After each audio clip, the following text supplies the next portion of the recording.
I would like to introduce the first of our social entrepreneurs for our entrepreneur surgeries. So, Ben Ramsden, Pants to Poverty, if you'd like to come up on stage with a very vivid demonstration.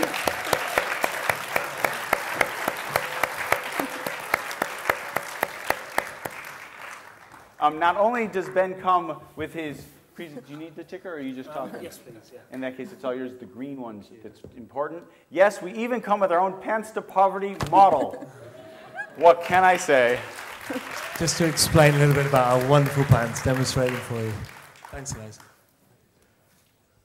Well, you don't... Liberating the power in his pants right away, that's it. So let me click on to... So Pants to Poverty, we started back in 2005 as part of Make Poverty History, but all of the ideas behind what we do and where we come from really stem from 3 years that I spent living in the global south, working, partying, and living with tribal people and all over the world, where we really see that trade basically takes 14 times aid, that 80% of the world's wealth is restricted to 10% of the world's population. And the only way that we can really do something about this is through trade. The reality is that 6 billion of us on this planet, we all wear clothes, and 1 billion people before the crunch used to wear fashion. Sorry, we're involved in producing fashion.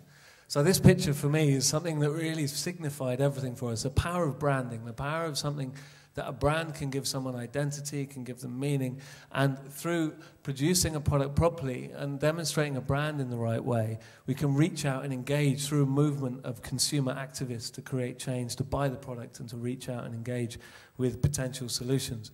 So Make Poverty History came along, and from that we launched Pants to Poverty, the underwear brand. And in 2006 we then launched with big pant flashes. We set the Guinness World Record for the most people ever gathered in just their pants, etc., etc. But something you can be proud of. Absolutely. Recently, the biggest ever pair of pants was our latest world record. But fundamentally, it's all about this. It's all about the value chain, the journey from cotton to bottom, from grain to groin, at every step of the process. We work with thousands of tribal cotton farmers in India, 2 factories where we're putting in place living wage frameworks, etc., and then linking up through distribution into the market. We sell now into 26 countries, 160 accounts.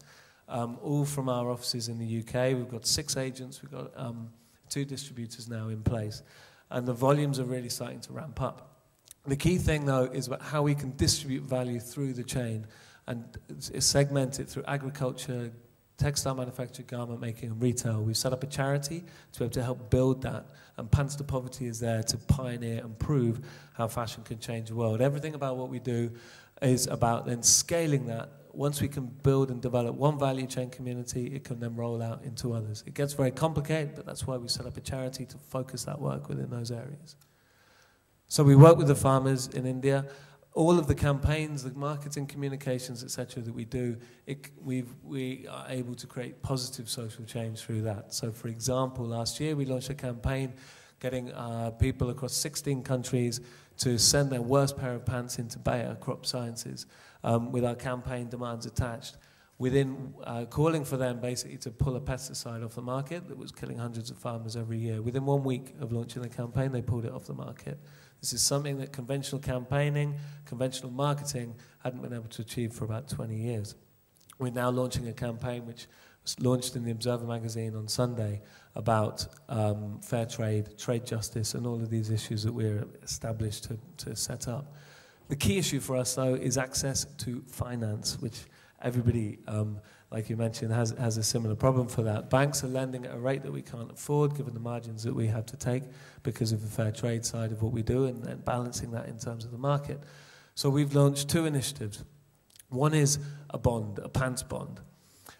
We've developed with a magnificent array of pro bono support from Leo Burnett on the advertising side, Smith & Williamson acting as registrars and running the audit and so on. And then we also have Hogan Lovells who've done all the legal structuring behind it, and fortunately Coutts are magnificently supporting us in a variety of different levels, and one is being the actual launch of the bond itself at the Gherkin.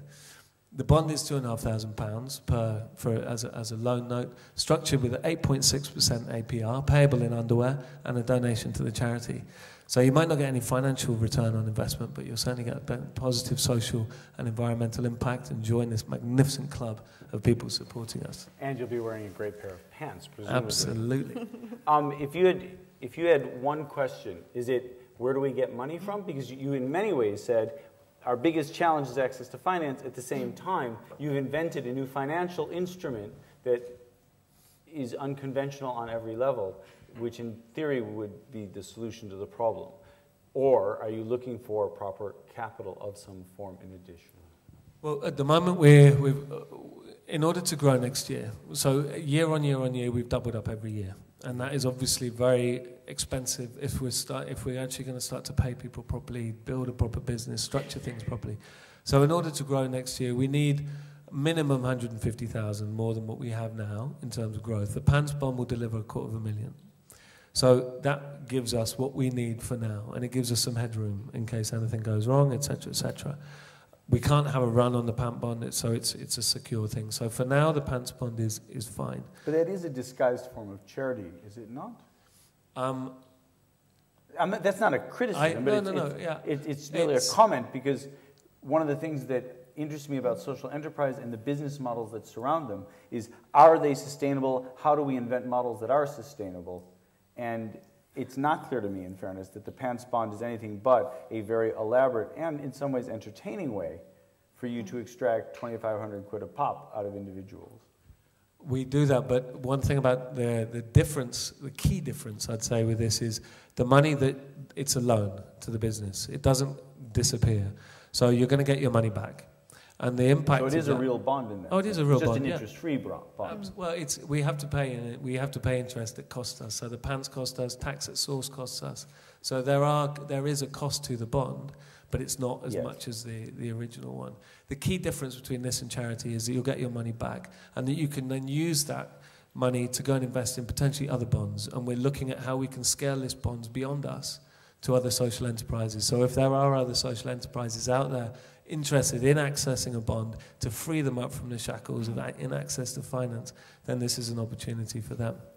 So whilst charity is one thing, we're about really trying to build a new model for business, which a guy from Liberty talked about, where we reevaluate what we mean by profit, what we mean by stakeholders and shareholders. And fundamentally at the core of what we're about is developing a social business model which is scalable, independent, and better than other competitors. Literally, the first thing that comes to mind when you talk about your bond and the notion of expanding the social bond market is that you don't need investment in your business. You need investment in the business that you're about to start. And the business you're about to start, whether you've admitted it or not to yourself or anybody else, is the meta business around your business, which is a social bond market, which is a very cool idea. Well, if you want to help with that, that's all good. But we might want to take that one offline. That's longer than the 2 seconds we have left in this conversation. Julie, what do you think? Any thoughts? I utterly applaud what you're doing. I think it's absolutely fantastic. And I love your innovative approach to raising finance.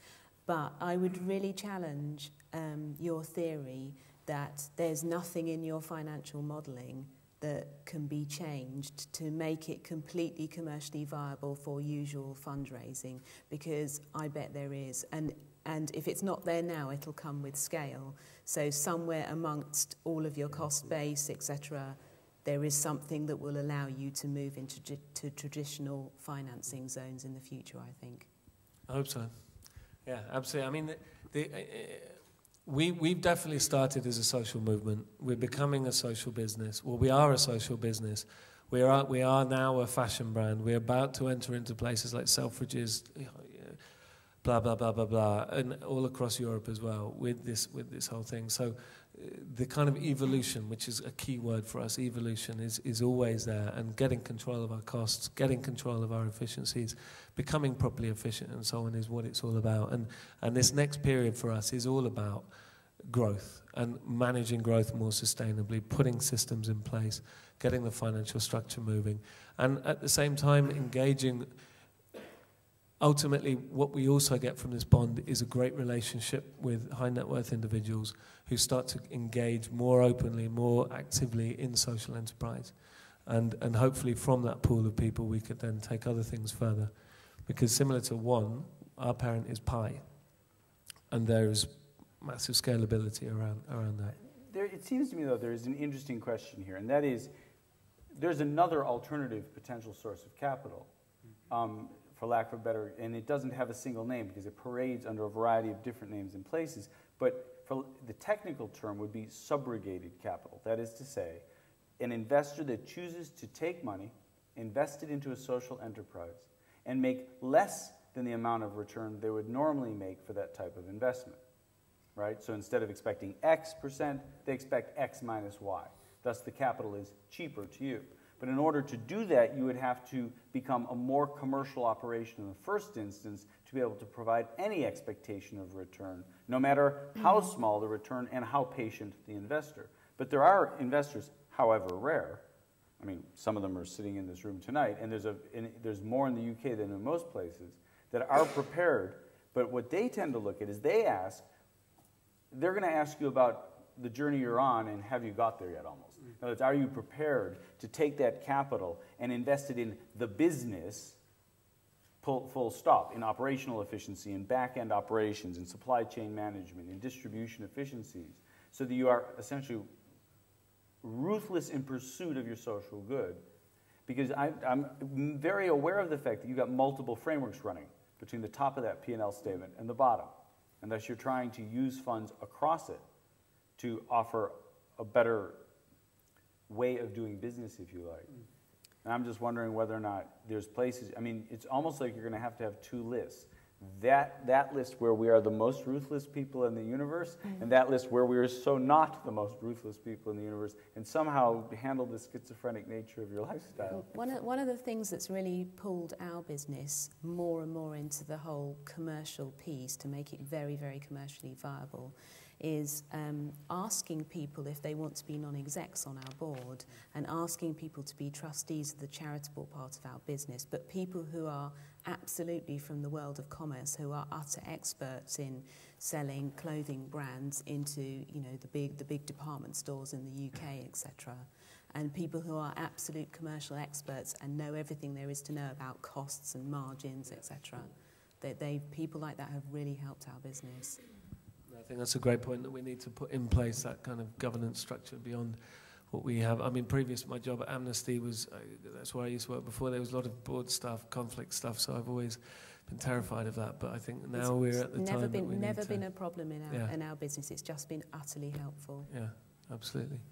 And that kind of schizophrenic nature of what we're about as a business, I think it's spot on. Because some people look, oh, we don't have to pay them for a while, and some people, you know, and it's about finding that fine balance, I guess. But yeah, hopefully this next phase for us is going to be that growth period. Once we have the Pants Bond launch, once we have our working capital in place, rather than constantly chasing our tails, we'll hopefully be able to move on and properly run the business, drive it running forward, rather than firefighting, which in reality this year has been a lot about, I guess. Well, you're not only chasing tails, you're obviously covering them. The fact of the matter is, ladies and gentlemen, a round of applause for a fascinating social entrepreneur.